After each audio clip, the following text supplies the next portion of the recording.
채널에 다시 오신 걸 환영합니다. 처음 오신 분들을 위해 말씀드리자면 이 채널은 기본적으로 서핑에 관한 모든 것을 다룹니다.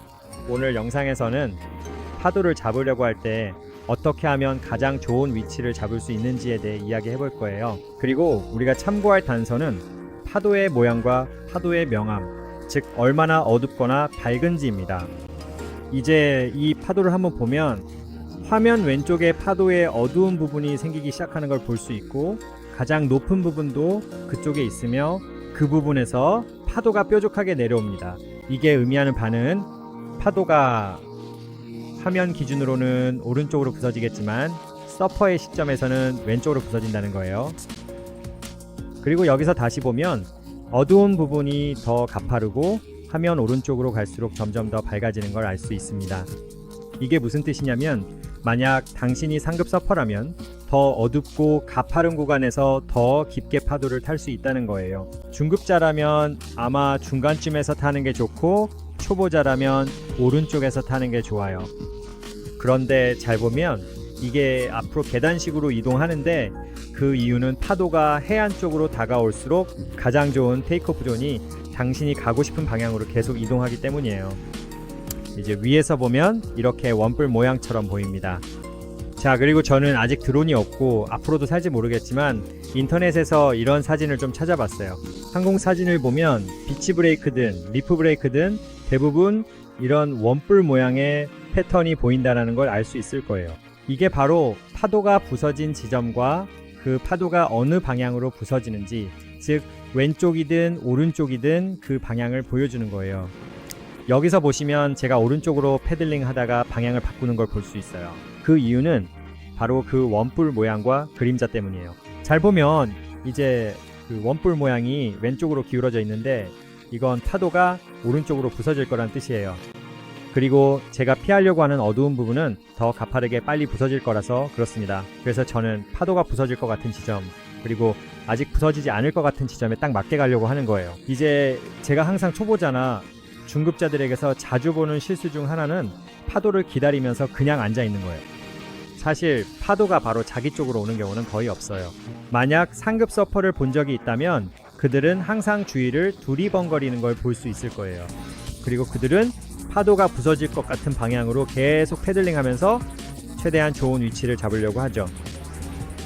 어떤 때는 숄더 쪽으로 패들링을 하고, 또 어떤 때는 그날의 파도 상황이나 본인의 실력에 따라 더 가파른 부분을 향해 패들링 하게 돼요.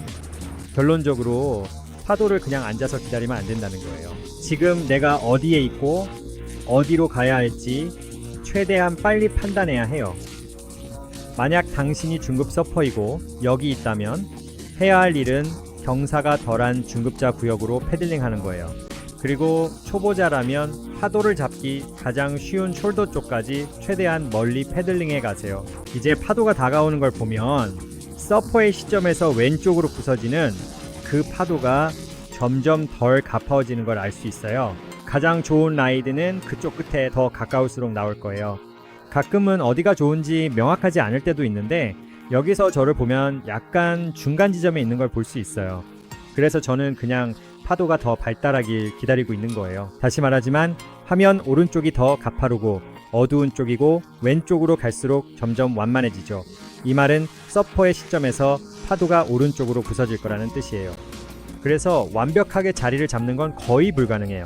그렇기 때문에 어느 쪽으로 가야 숄더에 도달할 수 있을지 판단해야 해요. 그래서 만약 여러분이 이렇게 중간에 있다면 피크로 바로 나가는 것보다는 숄더 쪽으로 이동하는 게 좋아요. 특히 초보자나 중급자라면 더더욱 그렇죠. 여기 제가 파도를 기다리거나 곧장 나가는 대신 옆으로 패들링해서 숄더로 가려고 하는 예시가 있어요. 이건 예전에도 말한 적이 있는데 핵심은 적극적으로 움직이는 것이에요. 파도를 그냥 기다리지 마세요. 제가 항상 느끼는 건 초보자나 중급자분들이 레일을 잡고 해변 쪽으로 반쯤만 몸을 돌린 채로 그냥 파도를 기다리고 있다는 거예요. 여기서 보시면 저는 한 방향으로 패들링 하다가 라인 사이에서 멈추고 다시 돌아서 제가 가장 좋다고 생각하는 위치로 자리를 잡고 있어요. 사실 더 깊은 쪽으로 들어갈 수도 있었겠지만 이 경우에는 제가 꽤 지쳐 있었던 것 같아요. 그래서 그 순간에는 알겠어, 그냥 내가 있는 데서 탈게라고 생각했어요.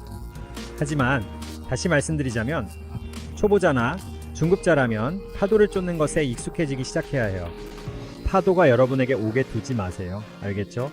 여러분이 직접 파도를 쫓아야 합니다. 자, 이제 모든 걸 정리해보면 파도를 볼 때는 파도의 모양을 꼭 기억하세요. 가장 높은 부분이 먼저 부서지니까 그 테이퍼나 경사면을 찾는 거예요. 알겠죠? 그리고 중급자라면 덜 가파르고 완만한 쪽으로 가는 것이 훨씬 더 좋아요. 우리는 그 부분을 숄더라고 부릅니다. 알겠죠? 왼쪽이든 오른쪽이든 상관없이 가장 가까운 숄더로 가세요. 알겠죠? 두 번째는 그림자입니다. 항상 뚜렷하게 보이는 건 아니고 항상 있는 것도 아니에요.